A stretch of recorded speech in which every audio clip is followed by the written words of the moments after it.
বিদেশে উচ্চশিক্ষার ক্ষেত্রে আমাদের দেশের ছেলেমেয়েরা যারা বিদেশে পড়াশোনা করতে যায়, বিশেষ করে ইউরোপের ক্ষেত্রে, তারা শুরুতেই খুঁজে যে পার্ট টাইম জব আছে কিনা বা ওই ইউনিভার্সিটি থেকে পার্ট টাইম জব অনুমোদিত কিনা। এটা একটা খুবই গুরুত্বপূর্ণ বিষয়, কারণ আমাদের দেশের ছেলেমেয়েরা উত্তম কেরিয়ার, ভালো কেরিয়ারের জন্য এবং ব্রাইট একটা ফিউচারের জন্য দেশের বাইরে পড়াশোনা করতে যায়। এবং সেক্ষেত্রে সে যদি পড়াশোনা করার পাশাপাশি একটা পার্ট টাইম জব করতে পারে, যে তার পড়াশোনার খরচটা সে চালাতে পারে, তাহলে অবশ্যই তার জন্য এটা একটা পজিটিভ দিক। তো সেই জায়গা থেকে আপনাকে প্রথমে মাথায় রাখতে হবে যে পৃথিবীর কোন কোন দেশগুলোতে পার্ট টাইম জব অ্যালাউ করে। পৃথিবীর সব দেশ পার্ট টাইম জব অ্যালাউ করে না।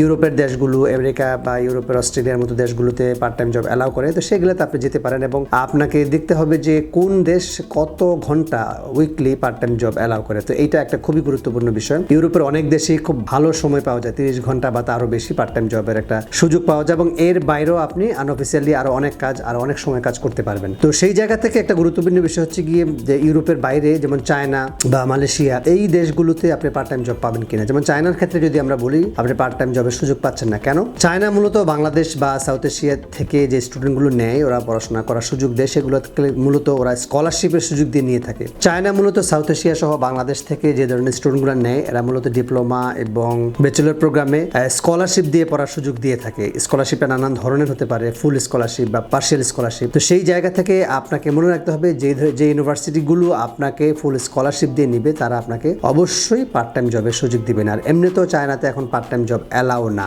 আপনি যদি চায়নাতে উচ্চশিক্ষা নিতে চান এবং স্কলারশিপ গ্রহণ করতে চান, স্কলারশিপ নিতে চান, সেই জায়গাতে আপনি পার্ট টাইম জব করার সুযোগ পাবেন না। তো আপনি চায়নার ক্ষেত্রে এই বিষয়টা মাথায় রাখতে হবে। আপনি যদি ইউরোপের কোনো কান্ট্রিতে যেতে চান, ইউরোপ, অস্ট্রেলিয়া অথবা কানাডা, সেখানে আপনি পার্ট টাইম জব করার সুযোগ পেতে পারেন। বিদেশে উচ্চশিক্ষা সম্পর্কে যে কোনো বিষয় জানতে আমাদেরকে কল করুন অথবা হোয়াটসঅ্যাপ করুন, অথবা কোন বিষয়ে আপনি জানতে চান সেই বিষয়ে আমাদেরকে কমেন্টস করে জানান।